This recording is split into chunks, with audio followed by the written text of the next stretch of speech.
ఇక బీసీ రిజర్వేషన్లకు సంబంధించి సుప్రీంకోర్టుకు వెళ్లారు కొంతమంది. అయితే ఈ అంశానికి సంబంధించి తెలంగాణ ప్రభుత్వానికి కొంత ఊరట లభించిందని చెప్పుకోవాలి. హైకోర్టులో ఒకవైపు కేసు ఉండగా సుప్రీంకోర్టు మెట్లెక్కాల్సినటువంటి అవసరం ఏముందంటూ సుప్రీంకోర్టు అయితే ప్రశ్నించింది. దాంతోపాటుగా హైకోర్టులో పూర్తి విచారణ జరిగిన తర్వాత మీకేమైనా ఇంకా దాని పట్ల డౌట్స్ ఉంటే అప్పుడు సుప్రీంకోర్టును ఆశ్రయించవచ్చు అంటూ చెప్పింది. అయితే పూర్తిగా కేసును అయితే డిస్మిస్ చేయలేదు. పిటిషనర్ల తరపు న్యాయవాదులు అయితే ఈ కేసును కొంత వెనక్కి తీసుకున్నట్లుగా తెలుస్తోంది. అయితే 42% బీసీ రిజర్వేషన్లకు సంబంధించి హైకోర్టులో ఏం తీర్పు రాబోతోంది అనేటువంటి ఉత్కంఠ అయితే ప్రస్తుతం నెలకొంది. ఎల్లుండి విచారణ హైకోర్టులో జరగబోతోంది. అయితే సుప్రీంకోర్టు గైడ్లైన్స్ ప్రకారం ఉన్నటువంటి 50% లైన్ అయితే ఉందో దాన్ని మించి రిజర్వేషన్లు ఇవ్వకూడదని ప్రస్తుతం పిటిషనర్లు అయితే వాదిస్తున్నారు.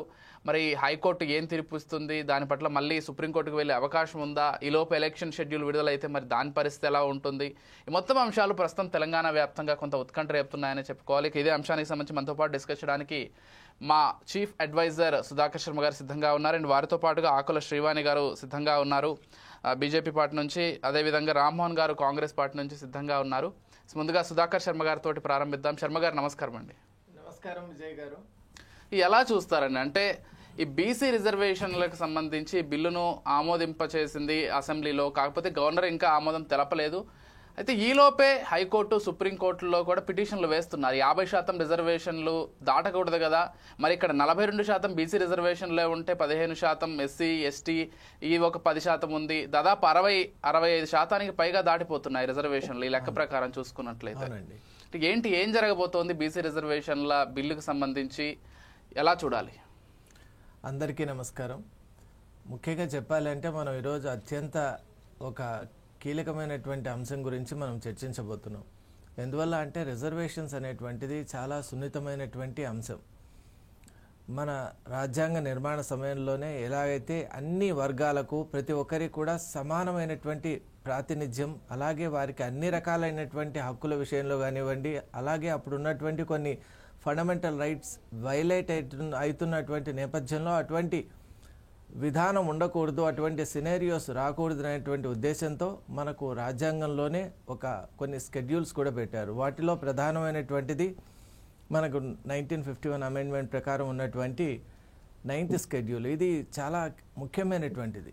It contains laws regarding central and state governments. మరి ఈ నేపథ్యంలో రిజర్వేషన్స్ అనేటువంటిది కూడా 9th షెడ్యూల్లో పొందుపరచడం జరిగింది.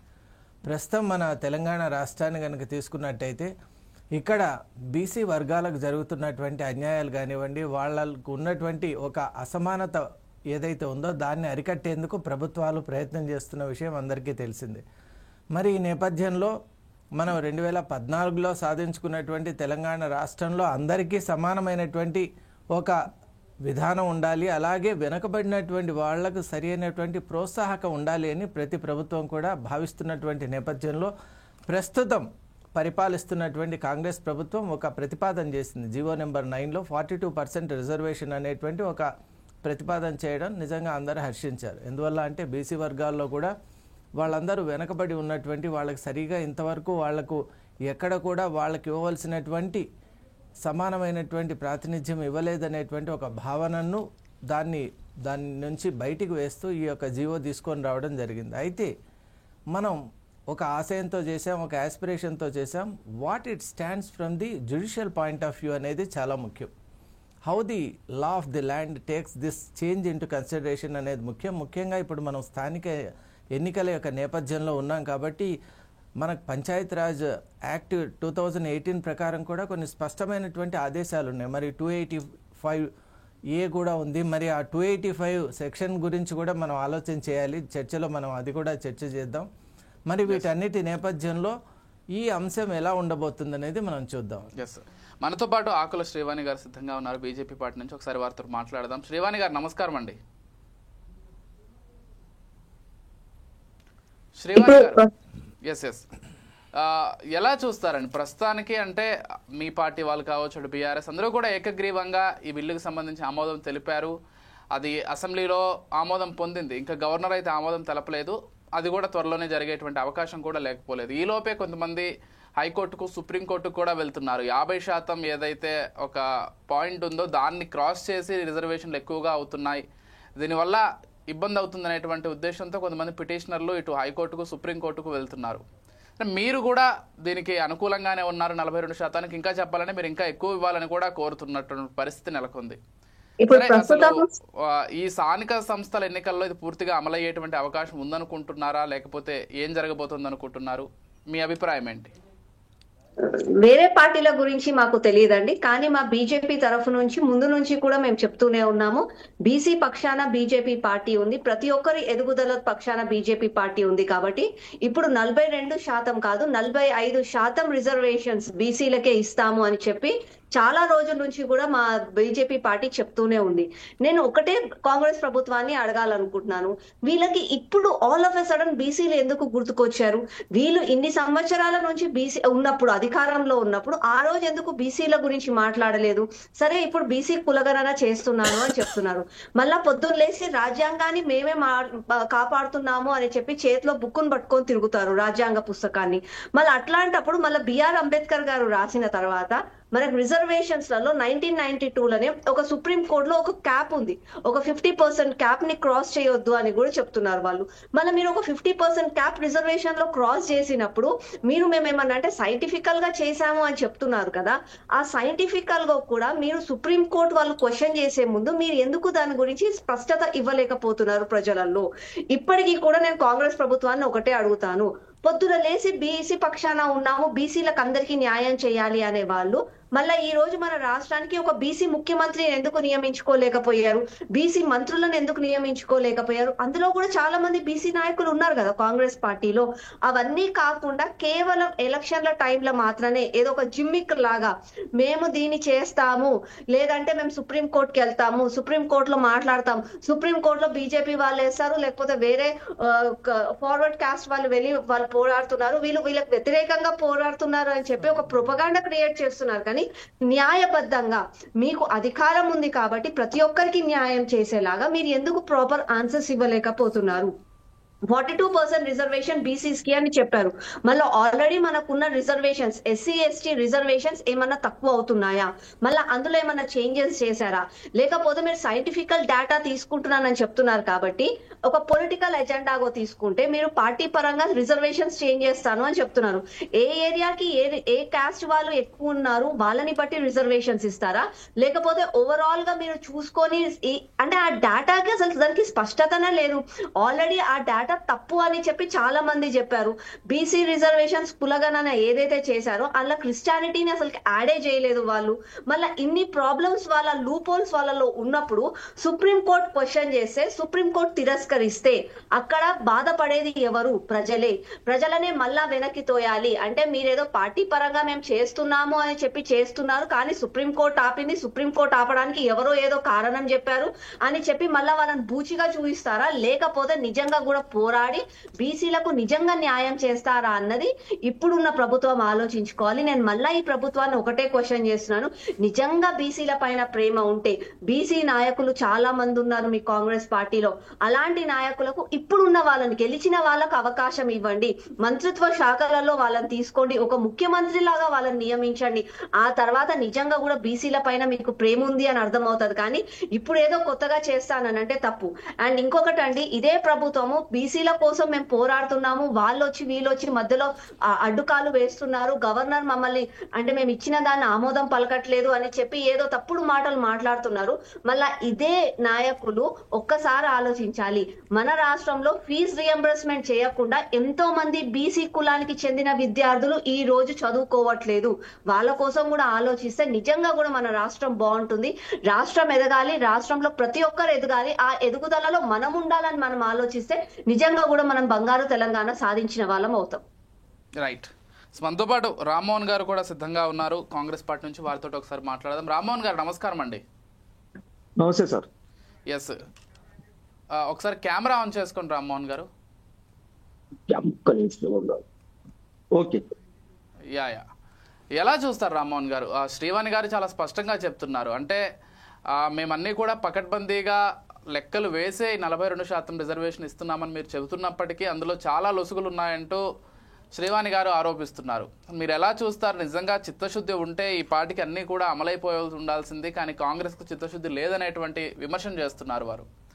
ఏం చెప్తారు? అండ్ ఇప్పుడు పిటిషనర్ల తరపున వాళ్ళు కూడా వాదనలు వినిపిస్తున్నారు 50% క్యాప్ దాటకూడదని. ఇన్ కేసు రేపు సుప్రీంకోర్టు వరకు వెళ్ళి సుప్రీంకోర్టు ఈ ప్రశ్నలు లేవనెత్తితే అప్పుడేం చెప్తారు? ఏం చెప్పదలుచుకున్నారు మొత్తంగా బీసీ రిజర్వేషన్లకు సంబంధించి మీ వైపు నుంచి? బీసీల రిజర్వేషన్ అంటే సార్, బీసీ తెలంగాణ రాష్ట్రంలో బీసీ ముఖ్యమంత్రిని పెట్టినంత మాత్రాన్నే బీసీలకు కాంగ్రెస్ మద్దతు ఇస్తుందని అనడం అది తప్పు మాట. కానీ ఎందుకంటే సార్, రాష్ట్ర జనాభాలో కానీ దేశ జనాభాలో కానీ అత్యధిక శాతం ఉన్నది బీసీలే. కాబట్టి ఇప్పుడు ఒకప్పుడు 22% రిజర్వేషన్ ఉండే మన తెలంగాణ స్టేట్ లో. ఇప్పుడు తెలంగాణ రాష్ట్రం ఏర్పడిన తర్వాత ఇన్ని రోజుల తర్వాత కూడా మళ్ళీ ఇప్పుడు 42% చేస్తామంటుంటే ఈ బీఆర్ఎస్ కానీ బీజేపీ వాళ్ళు కానీ వాళ్ళు ఇష్టపడట్లేదు. ఎట్లయితే ఏంది? కేవలం ఇప్పుడు సెంట్రల్ లో ప్రైమ్ మినిస్టర్ గారు బీసీ ఉన్నంత మాత్రాన్ని ఇక్కడ కూడా వీళ్ళు బీసీ పెడితేనే కాంగ్రెస్ వాళ్ళు బీసీలకు న్యాయం చేస్తారని అనడం ఎందుకంటే అది కరెక్ట్ కాదు కదా. ఏ పార్టీ వాళ్ళు ఉన్నా పర్లేదు, ఇప్పుడు మాత్రం రిజర్వేషన్ అనేది వీళ్ళు బిల్లు ఆమోదం గవర్నర్ కూడా ఆమోదం తెలపట్లేదు. బిల్లు పంపితే సరే హైకోర్టులో మళ్ళీ వాళ్ళు రిట్ ఫైల్ చేసి ఎవరు మాధవరెడ్డి గారు, మళ్ళీ అక్కడి నుంచి వీళ్ళు సుప్రీంకోర్టుకి వెళ్తే మళ్ళీ హైకోర్టులో తీర్పు రానప్పుడు ఇక్కడ దాకా ఎందుకు వచ్చినట్టు ఇప్పుడు ఆల్రెడీ సుప్రీంకోర్టు కూడా వీళ్ళకి చెప్పడం జరిగింది. విధి విధానాలు అన్ని క్లియర్ చేసుకున్నాకనే ఏదైనా ఒక బిల్లు పంపుతారు, కానీ బట్టిగా ఎలా ఉంటుంది సార్? ఓకే, ఒకసారి శర్మ గారితో మాట్లాడదాం. శర్మ గారి 50% క్యాప్ అనేది సరే హైకోర్టులో ఒకవేళ ఏదైనా తీర్పు వచ్చి మళ్ళీ సుప్రీంకోర్టు వరకు వెళ్తే సుప్రీంకోర్టు ఖచ్చితంగా ఈ అంశాన్ని లేవనెత్తుతుందేమో. సో ఎలా చూడాలి? ఇది ఎంతవరకు పాస్ అయ్యేటువంటి అవకాశం ఉంది? సుప్రీంకోర్టు ఏదైనా మళ్ళీ రేపటి రోజున అడ్డుకునేటువంటి ప్రయత్నం చేసే అవకాశం ఉందా? ఏం చెప్తారు? ప్రస్తుతం ఈరోజు ఇచ్చినటువంటి ఇప్పుడు సుప్రీంకోర్టు విషయంలో అందరూ ఉత్కంఠగా ఉన్నటువంటి నేపథ్యంలో అక్కడ సుప్రీంకోర్టులో జరిగిన విషయం ఏంటంటే హైకోర్టులో ప్రొసీడింగ్స్లో ఉన్నటువంటి విషయాన్ని మీరు సుప్రీంకోర్టుకు తీసుకొని రావడంలో ఉన్నటువంటి ఆంతర్యం ఏంటి అని మాత్రమే ప్రశ్నించిందండి. కాబట్టి ఇక్కడ సుప్రీంకోర్టు ఇప్పుడు ఆ కేసు యొక్క సంబంధించినటువంటి ఎసెన్షియల్ ఆబ్జెక్టివ్ విషయంలో ఏం మాట్లాడలేదు. అయితే ప్రొసీడింగ్స్ ఇప్పుడు హైరార్కియల్ ఒక స్ట్రక్చర్ అనేది ఉంటుంది కాబట్టి దాన్ని కోర్టు గౌరవిస్తూ ఏం చేసిందంటే అత్యున్నత న్యాయస్థానం కూడా ఒక క్రోనలాజికల్ ఆర్డరింగ్ ఉంటుంది కాబట్టి high court of any state is very important and critical and crucial. ఎందువల్ల అంటే స్థానికంగా ఉన్నటువంటి ప్రతి పరిస్థితిని కానివ్వండి, అలాగే స్థితిగతులను కూడా అంచనా వేయడంలో, అలాగే స్థానికంగా జరుగుతున్నటువంటి అనేక విషయాలపై ఉన్నటువంటి నేపథ్యం హైకోర్టుకు చాలా క్లారిటీ ఉంటుంది. కాబట్టి ముందు సుప్రీంకోర్టు ఎప్పుడు కూడా హైకోర్టు యొక్క ఒపీనియన్ ఏంటి అనే విషయాన్ని చాలా కేసుల్లో మనం చూసాం. ఇన్ఫ్యాక్ట్ మనం అక్కడ సుప్రీంకోర్టులో చూసినట్టయితే హైకోర్టు నుంచి వచ్చినటువంటి విషయాన్ని చాలా తీవ్రంగా, చాలా సీరియస్గా, ఫోకస్డ్గా పరిగణలోకి తీసుకుంటారనేటువంటి విషయం మనందరికీ తెలిసిందే. కాబట్టి ఈరోజు కూడా సుప్రీంకోర్టు అదే విధానాన్ని అక్కడ ప్రవేశపెట్టింది, ఆ విధానం గురించి మాట్లాడింది. ముఖ్యంగా మనం ఆలోచిస్తే 50% క్యాప్ అనేటువంటిది ఇందిరా సాహ్ని కేసులో అక్కడ మనకు వ్యక్తం చేయడం జరిగింది. ముఖ్యంగా ఏదైనా ఒక అంశాన్ని మనం తీసుకుంటే 50% కంటే కూడా రిజర్వేషన్స్ కనుక పెంచామనుకోండి, అక్కడ ఫండమెంటల్ రైట్స్ అనేటువంటిది ఒకటి ఉంటాయి. కాబట్టి వాటికి రైట్ టు ఈక్వాలిటీకి ఏమాత్రం భంగం కారాదు. అలాగే లోకల్గా ఉన్నటువంటి పంచాయత్ రాజ్ యాక్ట్ ఏదైతే ఉందో దానికి కూడా భంగం కారాదు అనేటువంటి అంశాన్ని కూడా సుప్రీంకోర్టు తప్పక పరిగణలోకి తీసుకుంటుంది. యాక్చువల్గా మనం అందరూ కోరుకుంటున్నట్టే ప్రతి వర్గానికి కూడా మంచి జరగాలి, ప్రతి వర్గానికి కూడా తగినంత ప్రాతినిధ్యం కావాలి. కానీ అట్ ది సేమ్ టైం మిగతా వాళ్ళకు కూడా దానివల్ల ఇబ్బంది కారాదు. అలాగే ఒక సమన్యాయం అనేటువంటిది సత్వరం జరగాలి. కాబట్టి డెఫినెట్గా మనం అందరూ కూడా హైకోర్టు ఇచ్చేటువంటి ఒక వెర్డిక్ట్ ఇప్పుడు చాలా ముఖ్యం. దాన్ని బేస్ చేసుకొని తదుపరి విచారణ అనేటువంటిది ఉంటుందని నేను భావిస్తున్నాను. ఎస్, శ్రీవాణి గారు, అంటే తమిళనాడు లాంటి స్టేట్స్లో 50% క్యాప్కి దాటి కూడా రిజర్వేషన్లు అమలవుతున్నటువంటి కొన్ని సందర్భాలు మనం గమనిస్తున్నాం. కాకపోతే ఇప్పుడు తెలంగాణలో వేసినటువంటి పిటిషన్లు ఎన్నిటి నేపథ్యంలో ఇది ఎంతవరకు సాధ్యమయ్యేటువంటి అవకాశం ఉంది? అసలు నిజంగానే ప్రభుత్వం చిత్తశుద్ధితో ఉందా లేదా అనేటువంటి క్వశ్చన్ కూడా మీరు రైజ్ చేస్తున్నారు. మరి ఈ నేపథ్యంలో ఎంతవరకు ఇదంతా అమలయ్యేటువంటి అవకాశం ఉంది? వచ్చేటువంటి స్థానిక ఎన్నికల్లో అమలయ్యేటువంటి అవకాశం ఎంత ఉంది? ఇందాక కాంగ్రెస్ అన్నగారు చెప్పారు, మేము బీజేపీ పార్టీ ముందు నుంచి కూడా బీసీల పక్షాన ఉన్నాము, ప్రతి ఒక్కరి ఎదుగుదల పక్షాన ఉన్నాము, బీసీల పక్షాన ఉన్నాము అన్నదానికి కేవలం నరేంద్ర మోదీ గారు ఒక ప్రధానమంత్రి గారు ఏదో బీసీ నుంచి వచ్చారు, బీసీ కేటగిరీ అని కాదండి. మీరు ఒకసారి ఆలోచించుకోండి, స్టాట్స్ చూసుకోండి. మీరు స్వాతంత్రం వచ్చినప్పటి నుంచి ఇప్పటి వరకు మీరు ఎన్ని సంవత్సరాలు అధికారంలో ఉన్నారు, ఎంతమంది సీఎంలను మీరు బీసీలను చేశారు, ఎంతమంది మినిస్టర్లను మీరు బీసీలను చేశారు, ఎంతమంది ఎమ్మెల్యే టికెట్లు మీరు బీసీలకు ఇచ్చారు. అదే నరేంద్ర మోదీ గారు ఈ 10 సంవత్సరాలు సంవత్సరాల కాలంలో తను ఎంతమంది బీసీ సీఎంలను నియమించారు, మళ్ళీ మంత్రిత్వ శాఖలో ఎంతమంది బీసీలు ఉన్నారు, ఇప్పుడున్న ఎమ్మెల్యేలే గాని ఎంపీలకే గాని ఎంతమంది బీసీలకు టికెట్లు కేటాయించారు, ఎంతమంది గెలిచి ఈ రోజు పార్లమెంట్ లో ఉన్నారు, ఇవన్నీ కూడా మనం ఆలోచించుకోవాలి. ఇది నేను ఒక స్టాట్స్ ని ప్రకారంగా చెప్తున్నాను. అలాగే నేను ఇప్పుడు కూడా అదే స్టాండ్ లో ఉన్నాను. నిజంగా కూడా బీసీల పక్షాన ప్రేమ ఉంటే, వాట్ ఎవర్ ద వర్డిక్ట్, ఆ వర్డిక్ట్ వాళ్ళ ఇన్స్టిట్యూషన్ వైజ్ గా వాళ్ళు ఆలోచించి వాళ్ళు ఇస్తారు, సుప్రీం కోర్టే కానీ హైకోర్టే కానీ. అది పక్కన పెడితే నిజంగా కూడా ఒకవేళ చిత్తశుద్ధి ఉంటే ఇప్పుడున్న దాంట్లో ఎమ్మెల్యేలే గాని ఎంపీలే గాని లేకపోతే ఎంతమంది మినిస్టర్లు ఉన్నారు, లేకపోతే ఎంతమంది చైర్పర్సన్స్ ఉన్నారు, వాళ్ళలో మీరు కేటగరైజ్ చేయండి. దాని తర్వాత ఇప్పుడు రాబోయే స్థానిక ఎన్నికలలో మనకు పేపర్ పైన అవసరం లేదు, ఫిజికల్ గా మనము నిజంగా కూడా ఎవరెవరికి ఎంత న్యాయం చేయాలనుకుంటున్నామని చెప్పి మీరు ఫిజికల్ గా చేసి చూపిస్తే బాగుంటుంది. అంతేకాని మేము సుప్రీం కోర్టు వద్దన్నా 50 క్యాప్ మీ దగ్గర తెలుసు కూడా ఆల్రెడీ దెస్ అ 50 క్యాప్ రూల్, 50 క్యాప్ సీలింగ్ మనకు ఉంది అని చెప్పి మనకు అందరికీ తెలుసు. అది ఉన్న తర్వాత కూడా మేము వాటిని క్వశ్చన్ చేస్తున్నాము అని అన్నప్పుడు, మళ్ళీ నువ్వు క్వశ్చన్ చేసినప్పుడు వాళ్ళు మిమ్మల్ని ఆన్సర్ అడిగినప్పుడు ప్రాపర్ ఆన్సర్ మీ దగ్గర ఉందా? లేదు. ఎందుకు అనంటే మన తెలంగాణ రాష్ట్రంలోనే మీరు ఏ రోజైతే బీసీ కులగణన చేశారో ఆ బీసీ కులగణనలో తప్పులు ఉన్నాయి అని చెప్పి చాలా మంది చెప్పారు. అందులో క్రిస్టియానిటీ కేటగిరీనే మీరు చేర్చలేదు. దాంతో పాటుగా మీరు ఏదైతే ఇప్పుడు మైనారిటీ సెక్షన్ ఉందో అందులో మళ్ళా బీసీఈ కేటగిరీ అని చెప్పి మళ్ళా కొత్తగా అందులో చేర్చారు.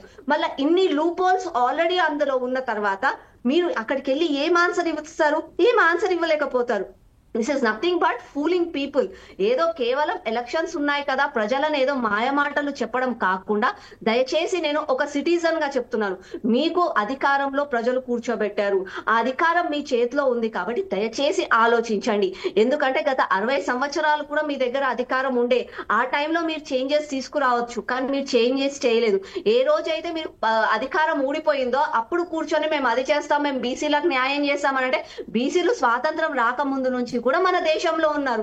ఆ రోజు గుర్తుకు రాని బీసీలు ఇవాళ కొత్తగా గుర్తుకొచ్చారు అని అంటే నిజంగా కూడా హాస్యాస్పదంగా ఉంది.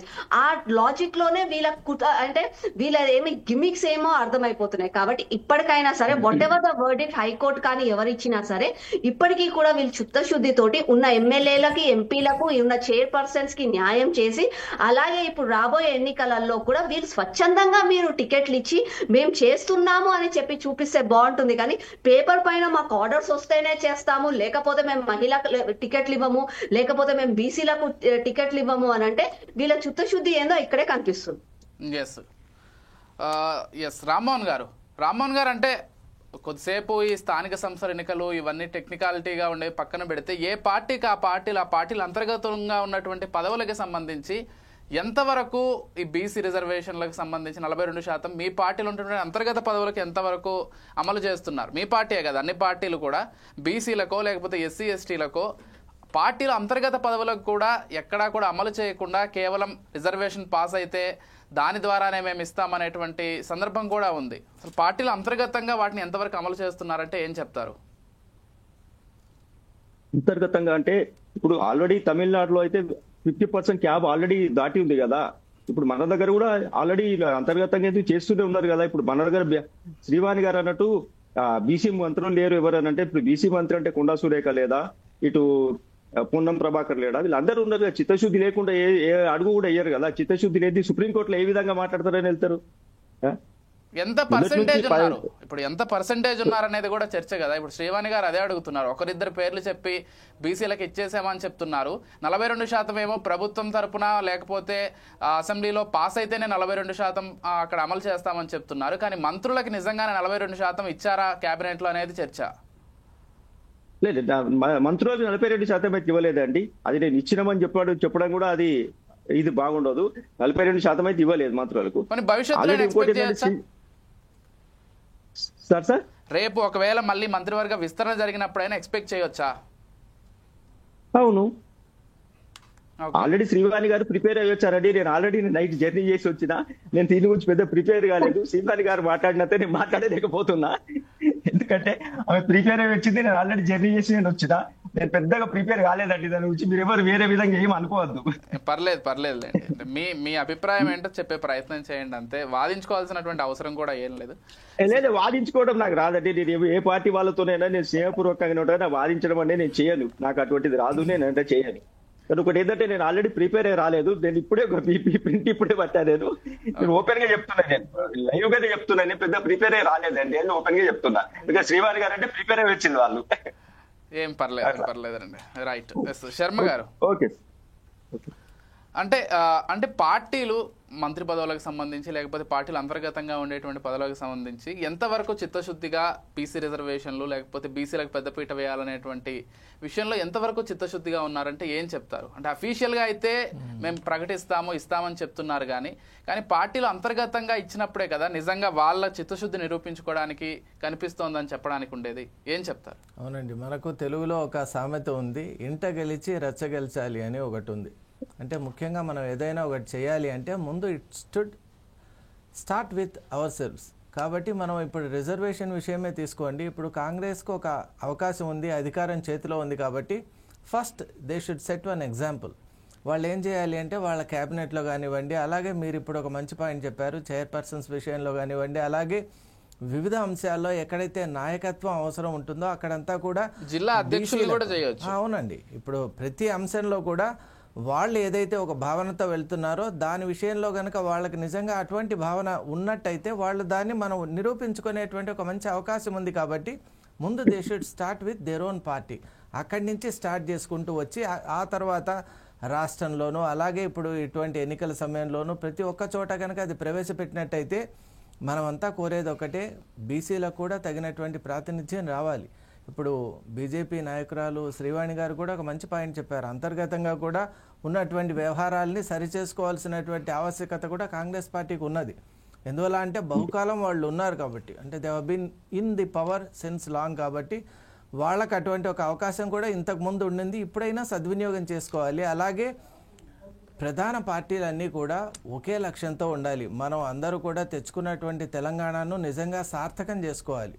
ఇక్కడ 4 Sides టీవీలో మేము అన్బయాస్డ్ ఛానల్ కాబట్టి మా లక్ష్యం ఒకటే, ప్రతి ఒక్కరికి కూడా మన తెలంగాణ రాష్ట్రం సాధించుకున్నటువంటి ఆ ఫలితం అనేటువంటిది దక్కాలి. పొరుగు రాష్ట్రాల్లో చాలా రాష్ట్రాల్లో ఉండి వచ్చాం కాబట్టి అక్కడంతా మనం చూసినప్పుడు వాళ్ళు ఏ విధంగా ప్రగతి పథంలో ఉన్నారు, వాళ్ళ యొక్క ఆలోచన సరళి ఎలా ఉంది, అలాగే రాజకీయాలు కూడా ఎలా ఉన్నాయి. క్వాలిటీ పాలిటిక్స్ అనేది కూడా చాలా ముఖ్యం అండి. ఎందువల్ల అంటే కేవలం కొన్ని పాయింట్స్ బేస్డ్గానే మనం ఏదో ఒక రాజకీయం చేసుకోవాలి, అలాగే లబ్ధి కోసమే స్వలబ్ధి కోసం మనం చేయాలి అనేటువంటి లక్ష్యం ఎప్పుడు కూడా షార్ట్ టర్మ్ ప్రయోజనాలనే కలిగి ఉంటుంది. లాంగ్ టర్మ్ ఎప్పుడైతే మనం ఆలోచన చేస్తామో బ్రాడ్గా మన పార్టీ అనేటువంటిది కేవలం ఒక చిన్న కొన్ని ప్రయోజనాల కోసం కాకుండా బహుళ ప్రయోజనకారిగా ఉండాలి, అలాగే అందరికీ ఈ యొక్క ఫలితాలు కలగాలి అనేటువంటి ఉద్దేశంతో ఏ పార్టీ ముందుకు వస్తుందో తప్పక ప్రజలు గుర్తిస్తారు. ఎందువల్ల అంటే ఈరోజు మనం చూస్తున్నాం ప్రజల్లో చైతన్యం పెరిగింది, అలాగే సోషల్ మీడియా ఇంపాక్ట్ కూడా ఉండటం వల్ల ప్రతి అంశం గురించి మామూలుగా Schedule 9 గురించి కూడా అట్ ర్యాండమ్ మేము ఎప్పుడైతే కలిసామో చాలామందికి అవగాహన పెరిగింది. ఇంతకుముందు Schedule 9 అంటే కూడా చాలామందికి తెలిసేది కాదు. ఇప్పుడు అసలు Schedule 9లో ఏ అంశాలు ఉంటాయి, అలాగే వచ్చినటువంటి కేసెస్ ఏంటి, ఏ కేసులో ఏం చెప్పారు, అలాగే పంచాయతీరాజ్ కేసులో కూడా Krishnamurthy versus union of India case కూడా కొంతమంది చెప్పారు. నిజంగా ఆశ్చర్యపోతున్నాం, ఎందువల్ల అంటే ప్రజల్లో నాలెడ్జ్ లెవెల్స్ పెరుగుతున్నాయి. అది ఒక మంచి ఇండికేటర్. కాబట్టి పార్టీలు అవన్నింటినీ కూడా కాగ్నిజెన్స్లోకి తీసుకోవాలి. We are talking to enlightened gathering అనేటువంటిది గుర్తుపెట్టుకొని పార్టీలు వ్యవహరించాలి. ఎందువల్ల అంటే వాళ్ళు చెప్పే ప్రతి పాయింట్ను కూడా అందరూ గమనిస్తున్నారు. అలాగే మనం ఉన్నటువంటి ఈ ఫెడరల్ స్ట్రక్చర్లో ఎలాంటి స్పిరిట్ మనం తీసుకెళ్ళాలి, మనం పార్టీ ఇప్పుడు అందరూ కోరుతున్నారని మనం రిజర్వేషన్ పెంచాలా, లేక సుప్రీంకోర్టు డైరెక్టివ్ను మనం దృష్టిలో పెట్టుకోవాలా, ఈ అన్ని అంశాలను కూడా లీగల్ పాయింట్ ఆఫ్ వ్యూలో ఫ్రేమ్వర్క్లో మనం చూసి ఆచితూచి అందరికీ యోగ్యమైనటువంటి నిర్ణయాలు కనుక మనం తీసుకుంటే ఇటు పార్టీకి, ఇటు రాష్ట్రానికి, అలాగే దేశానికి కూడా ఒక మంచి ఎగ్జాంపుల్ను సెట్ చేసినట్టు అవుతుందని నేను భావిస్తున్నాను. ఎస్ శర్మ గారు, మరొక విషయం ఇందాక శ్రీవాణి గారు మాట్లాడుతూ ఒక మంచి పాయింట్ లేవనెత్తారు. మరి ఎక్కడ ఈ బీసీలు ఎక్కువగా ఉంటారో ఆ ప్రాంతాన్ని బట్టి రిజర్వేషన్ అమలు చేస్తారా లేకపోతే ఓవరాల్గా తీసుకుంటారా అనేటువంటి డౌట్ ఆమె రైజ్ చేశారు. నాకు కూడా అది కొంత వ్యాలిడ్గా అనిపించింది. అంటే ఇప్పుడు ఫర్ ఎగ్జాంపుల్ పలానా జిల్లాలో బీసీలు ఎక్కువగా ఉంటారు, మరి అక్కడ ఎక్కువగా అమలు చేసి తక్కువగా ఉన్నటువంటి జిల్లాలో తక్కువగా అమలు చేస్తారా, లేక ఓవరాల్గా రాష్ట్ర వ్యాప్తంగా 42% అమలు చేస్తారా? ఈ అంశానికి సంబంధించి మీరు ఎలా చూస్తారు? డెఫినెట్లీ అది కూడా చాలా మంచి పాయింట్ అండి. ఎందుకంటే జన సాంద్రతను బట్టి తీసుకోవాలా లేకుంటే మామూలుగా మనం బ్రాడ్గా తీసుకోవాలనేటువంటి పాయింట్ కూడా వారు చెప్పింది చాలా మంచిదే. కానీ ఎప్పుడు కూడా మనం ఒక లా మేకింగ్లో బ్రాడ్గానే తీసుకుంటాం అన్నమాట. ఎందువల్ల అంటే ఇన్ఈక్వాలిటీస్ రాకుండా అలా మనం తీసుకునేటువంటి కొన్ని అవకాశాలు ఉంటాయి. కానీ ప్రత్యేక పరిస్థితులు కనుక ఉంటే మనం 9th షెడ్యూల్లో అటువంటివి యాడ్ చేసే అవకాశం కూడా ఉందండి. రైట్. సో శ్రీవాణి గారు, అంటే అసలు మీరు వ్యక్తిగతంగా కావచ్చు, పార్టీ తరపున కావచ్చు, ఎలా చూస్తారు? అంటే ఇప్పుడు బీసీలు ఇంత శాతం ఉన్నారు కాబట్టి ఇంత రిజర్వేషన్, ఎస్సీలు ఇంత శాతం ఉన్నారు కాబట్టి ఇంత రిజర్వేషన్, లేకపోతే ఎస్టీలు ఇంత శాతం ఉన్నారు కాబట్టి ఇంత రిజర్వేషన్ అని ఇది దేశవ్యాప్తంగా వస్తే, అంటే అంబేద్కర్ ఏదైతే అనుకున్నారో కొద్ది రోజుల తర్వాత రిజర్వేషన్ వ్యవస్థ కొంత తగ్గిపోవాలి, అసలు కులరహిత సమాజం ఏర్పడాలని అనుకున్నటువంటి ఆయన ఆలోచనకి ఇది తిరిగి మళ్ళీ వ్యతిరేకంగా వెళ్తుందేమో, ఇంకా రిజర్వేషన్ల ఊబిలోనే భారతదేశం కూరుకుపోతుందేమో అనేటువంటి చర్చ కూడా మరొక వర్గం నుంచి వినిపిస్తోంది. మీరు ఎలా చూస్తారు దీన్ని? అందరండి చాలా మంది మహనీయులు, మనం జ్యోతిరావు గారి పూలే గారిని చూసుకోవచ్చు, సావిత్రిబాయి పూలే కానీ, అంబేద్కర్ గారు కానీ, ప్రతి ఒక్కరు కూడా మన భారతదేశంలో స్వాతంత్రం వచ్చిన తర్వాత మనకి అసలుకి కుల నిర్మూలన జరగాలి, మనం అందరం ఒకటే, గడప లోపల నీ కులం, గడప లోపల నీ భాష, గడప లోపల నీ మతం, గడప లోపల నీ ప్రాంతం, గడప బయట పడితే నువ్వు భారతీయుడివే అన్న మాట వాళ్ళు చెప్పారు. అంటే మనం ఒకలాగా ఉంటేనే మనం విశ్వగురువుగా అవుతాము, ఒకలాగా ఉంటేనే మనం ప్రపంచాన్ని జయిస్తాము. కానీ మనలో మనం డివైడ్ అండ్ రూల్ మళ్ళీ పాలిటిక్స్ ఉంటే కష్టమవుతుంది అని చెప్పి ఆ రోజు ఆ మహనీయులు చెప్పారు. దాని తర్వాత మనం అందరం కూడా చాలా ప్రాపర్ గా కూడా ఎడ్యుకేషన్ సిస్టమ్ లోనే కానీ, జాబ్స్ విషయంలోనే కానీ, పొలిటికల్ విషయంలోనే కానీ అందరం కూడా ఎదుగుతూ వచ్చాము. అదే పరంగా ముందుకు వెళ్తే బాగుంటుంది. కానీ కేవలం కులం పేరు పైన మనము వాళ్ళని ఒకరిని విభజించుకుపోతే మనం అభివృద్ధి జరగదు. అభివృద్ధి అన్నది ఒకే తాటి పైన నడవాలి. ఏ రోజైతే మహిళనా, కులమా, పేరా, ఏ ప్రాంతం అని చూడకుండా కేవలం వాళ్ళ తెలివి, వాళ్ళ నైపుణ్యం చూసి మనం ముందుకు వెళ్తామో ఆ రోజే మనకు మంచి జరుగుతుందండి. అలాంటి చేంజెస్ కూడా రావాలి. We are today in 21st century. ఎక్కడి నుంచో ప్రపంచం నుంచి మన దేశం నుంచి మనము మన మూన్ కి, అంటే చందమామ దగ్గరికి, ఒకప్పుడు చందమామను కింది నుంచి చూసే వాళ్ళం, అట్లాంటిది చందమామను పోయి తాకిన రోజులు, అట్లాంటిది ఈ రోజు కూడా మనం ఇంకా కుల వ్యవస్థ కోసం అని చెప్పి ఇలా మాట్లాడుకుంటూ పోతే కాదు. నిజంగా న్యాయబద్ధంగా ప్రతి ఒక్కరికి కూడా అవకాశాలు ఇద్దాం. అది ఎవరైనా సరే, ఎస్సీ కానీ, ఎస్టీ కానీ, ఎవరైనా సరే అందరికీ న్యాయబద్ధంగా న్యాయం చేద్దాము.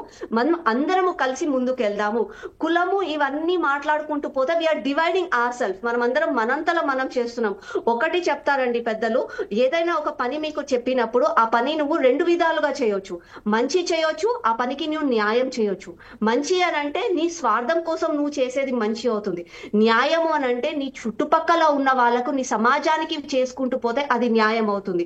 సో కాంగ్రెస్ ప్రభుత్వము అధికారంలో ఉంది, వాళ్ళు మంచి చేయాలనుకుంటున్నారా, ప్రజలకు న్యాయం చేయాలనుకుంటున్నారా అన్నది వాళ్ళే ఒక లార్జర్ ప్రాస్పెక్టివ్ తోటి ఆలోచిస్తే బాగుంటుంది. అధికారం 5 సంవత్సరాలు ఉంటుంది, ఊడిపోతుంది. అంతేకాని మన తెలంగాణ రాష్ట్రం ఎల్లకాలం ఉండాలి. కాబట్టి ఆ ఒక్క మంచి ఆలోచనతో ముందుకు సాగితే బాగుంటుందని చెప్పి నేను ఒక తెలంగాణ బిడ్డగా ఆశిస్తున్నానండి. రైట్. ఎస్, రామ్మోహన్ గారు, మీరు ఎలా చూస్తారండి అసలు రిజర్వేషన్ పట్ల మీ అభిప్రాయం ఏంటి? ఇప్పుడు బీసీలకు 42% ఇస్తున్నారు, మళ్ళీ ఎస్సీ ఎస్టీ ఒకవేళ కులగణన జరిగి మాకు కూడా వాళ్ళు పెంచమంటే అప్పుడు పరిస్థితి ఏంటి? ఇలా ఎంతవరకు ఈ రిజర్వేషన్లని కొనసాగించాల్సి ఉంటుంది? సమాజంలో అసలు మార్పు వస్తుందా? అన్ని కులాలు, అన్ని మతాలు సమానంగా ఉండేటువంటి ఒక పరిస్థితి సమాజంలో ఉంటుందా అంటే మీరు ఏం చెప్తారు? సార్, ఒకటి శ్రీవాణి గారు చెప్పినట్టు కులాల పరంగా విభజించడం అనేది కరెక్ట్ కాదు. మన అందరం గడప లోపటనే మన కులం, గడప బయట మన అందరం భారతీయులమన్న ఆమె మాటకు నేను ఏకీభవించుతున్నా సార్. అదేం లేదు కానీ కులాల వర్గీకరణ అన్నది ఒక రకంగా నాకు కూడా పెద్ద ఇష్టం అనిపించదు. కానీ ఇప్పుడు బీసీ వర్గీకరణ అంటే నేను ఒక బీసీగా నేను చెప్తుంది ఏమేంటంటే, చేసేది ఇప్పుడు వాళ్ళు చెప్పినట్టు న్యాయం ఎంతవరకు న్యాయం చేస్తున్నాం అన్నది మాత్రం తప్పకుండా చూడాలి. నేను ఒక పద్మశాలి సామాజిక వర్గానికి చెందిన వ్యక్తిగానే నేను చెప్తున్నా, నేను బీసీ బిడ్డగానే చెప్తున్నా. ఇప్పుడు శ్రీవాణి గారు అన్నట్టు తెలంగాణ బిడ్డగా ఆమె ఎట్లా చెప్తుందో నేను కూడా ఒక బీసీ బిడ్డగానే చెప్తున్నా. ఇట్లా అందరికీ న్యాయం జరిగేలా మనం చేసే పని అందరికీ ఎప్పటికీ గుర్తుండిపోయేలా ఉండాలి. ఇప్పుడు ఈ రోజు మీరు అన్నారు అధికారం 5 సంవత్సరాలు అధికారం ఉంటుంది, 5 సంవత్సరాలతో అధికారం పోతుంది. కానీ మనం చేసే పనులు మాత్రం ఎప్పుడు ప్రజలు గుర్తుపెట్టుకుంటే ఉండేలా చేయాలని చెప్పి నేను కోరుతున్నా. రైట్ అన్న, నేను కూడా ఒక బీసీ బిడ్డనే. సంతోషం. సంతోషం. డిబేట్ లో అంటే పాల్గొనాల్సినటువంటి వాళ్ళే పాల్గొంటున్నారు. అండ్ మీ ఇద్దరు కూడా ఈ కుల వర్గీకరణ భవిష్యత్తులో జరగకూడదు, ఇలా విభజించడం జరగకూడదని ఇద్దరు బీసీలుగా ఉండి మాట్లాడడం ఇంకా గొప్ప విషయం. సో శర్మ గారు, ఇదే అంశానికి సంబంధించి మీరు ఎలా చూస్తారు? అంటే వాళ్ళిద్దరూ నిజం చెప్పాలంటే అంటే ఇంకా ఉండాలి, ఇంకా విభజన జరగాలని కాకుండా ఇవన్నీ రూపుమాపాలి అనేటువంటి ఒక ఉద్దేశంతో మాట్లాడడం చాలా గొప్ప విషయం. మీరు ఎలా చూస్తారు శర్మ గారు ఈ అంశాన్ని? నిజంగా చెప్పాలి అంటే ఈరోజు ఒక అద్భుతమైన డిబేట్ జరుగుతుందని నేను భావిస్తున్నాను. ఎందువల్ల అంటే ఇక్కడ పాల్గొంటున్నటువంటి ఇద్దరు కూడా చాలా వాళ్ళ మనసులో ఉన్నటువంటి అభిప్రాయాలను వ్యక్తం చేయటం, అలాగే అవి ఎంత సమంజసంగా ఉన్నాయంటే వాళ్ళలో ఉన్నటువంటి సమన్వయ దృష్టిని అవి బహిర్గతం చేస్తున్నాయి. నిజంగా ఈరోజు వక్తలు శ్రీవాణి గారు అలాగే రామ్మోహన్ గారు కూడా వాళ్ళ మనసులో ఉన్నటువంటి విషయాన్ని ఇక్కడ చెప్పారు. నిజంగా మనం అందరూ కూడా భారతీయులం.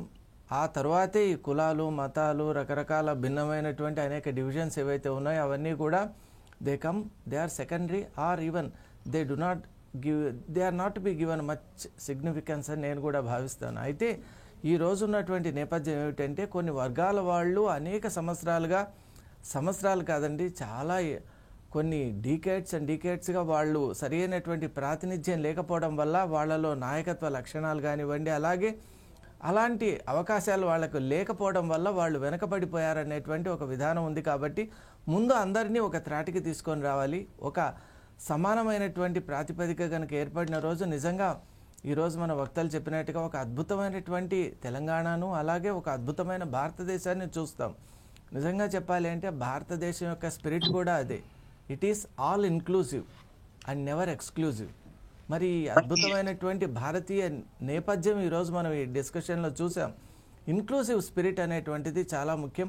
అలాగే మన ఫెడరల్ స్పిరిట్ కూడా అదే. ఎందువల్ల అంటే మనం భిన్న రాష్ట్రాలుగా ఉన్నా, అలాగే భిన్నమైనటువంటి భౌగోళిక పరిస్థితులు, జియోగ్రాఫికల్ డిఫరెన్సెస్ ఉన్నా కూడా, అలాగే లాంగ్వేజెస్ కానివ్వండి, కల్చర్ కానివ్వండి, ట్రెడిషన్, హెరిటేజ్, కస్టమ్స్, చాలా డిఫరెన్సెస్ ఉన్నాయి మనం మాట్లాడుకుంటూ పోతూ. ఇన్ని ఉన్నా కూడా behind all these things the spirit is one, that is Indianness. మనం అందరూ కూడా భారతీయులం. నిజంగా చెప్పాలి అంటే భారత అనే శబ్దం కూడా చాలా గొప్పది. కాబట్టి భారతీయత అంటేనే ఏకత్వం అని. మరి అలాంటి ఏకత్వం నిజంగా కూడా అది విత్ టైం రావాలని మనం అందరూ కూడా ఆశిద్దాం. ప్రతి ఒక్కరికి సరి అయినటువంటి సమానమైనటువంటి ఒక గుర్తింపు ఉండాలి, వారి యొక్క ప్రాతినిధ్యం ఉండాలి. అలాగే భారతదేశంలో కూడా ప్రతి ఒక్కరు కూడా తమ అభిప్రాయాన్ని వ్యక్తం చేసుకోగలగాలి. అలాగే ప్రతి ఒక్క అవకాశాన్ని కూడా సద్వినియోగపరచుకునేటువంటి ఒక మంచి ఫ్రేమ్వర్క్ రావాలని మనం భావిస్తున్నాం. తప్పకుండా శర్మ గారు, మీరు చెప్పినట్లుగా రిజర్వేషన్లు అనేది కేవలం ఇంకా రాబోయే దశాబ్దాల్లో రాజకీయ నాయకుల చేతుల్లో కేవలం ఒక ఓటును దండుకునేటువంటి అస్త్రంగా కాకుండా నిజంగా మార్పు రావాలి. రిజర్వేషన్ ఫలాలను కింది స్థాయి వాళ్ళందరూ కూడా త్వరగా అందిపుచ్చుకుని ఆర్థికంగా సామాజికంగా ఎదగాలి. సమాజంలో అందరూ సమానంగా ఉన్నప్పుడు అసలు రిజర్వేషన్ అనేటువంటి చర్చ కూడా రాకుండా ఉండాలని కోరుకుందాం. ఎస్, రజనీకాంత్ గారు బీఆర్ఎస్ నుంచి జాయిన్ అయ్యారు, వారితో ఒకసారి మాట్లాడదాం. రజనీకాంత్ గారు నమస్కారం అండి.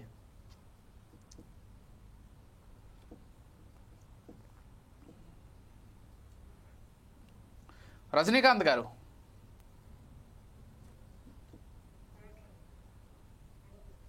రైట్, మనం ఈలోపు ఒకసారి శ్రీవాణి గారితో కంటిన్యూ చేద్దాం. శ్రీవాణి గారు, రేపు అంటే ఎల్లుండి తెలంగాణ హైకోర్టులో కూడా వాదనలు జరగబోతున్నాయి. సో మీరేమనుకుంటున్నారు? అంటే ఎటువంటి ఆటంకం లేకుండా బీసీ రిజర్వేషన్ బిల్లు పూర్తిగా పాస్ అయ్యి రేపటి స్థానిక సంస్థల ఎన్నికల్లో ఇది అమలయ్యేటువంటి అవకాశం ఉందా, లేకపోతే మళ్ళీ హైకోర్టు తర్వాత సుప్రీంకోర్టుకు మళ్ళీ పిటిషనర్లు వెళ్ళేటువంటి అవకాశం ఉందా? ఏం చెప్తారు? వాట్ ఎవర్ ద డిసిషన్ అండి, సుప్రీం కోర్ట్ కానీ హైకోర్టు కానీ వాళ్ళ రూల్స్ అండ్ రెగ్యులేషన్స్ వాళ్ళ బట్టి ఎవరు ఏది ఇచ్చినా సరే డిసిషన్, ఏదైతే 42% రిజర్వేషన్ ఇవ్వాలి అని అనుకుంటున్నారో ఆ రిజర్వేషన్ ని అమలు పరచాల్సిందే.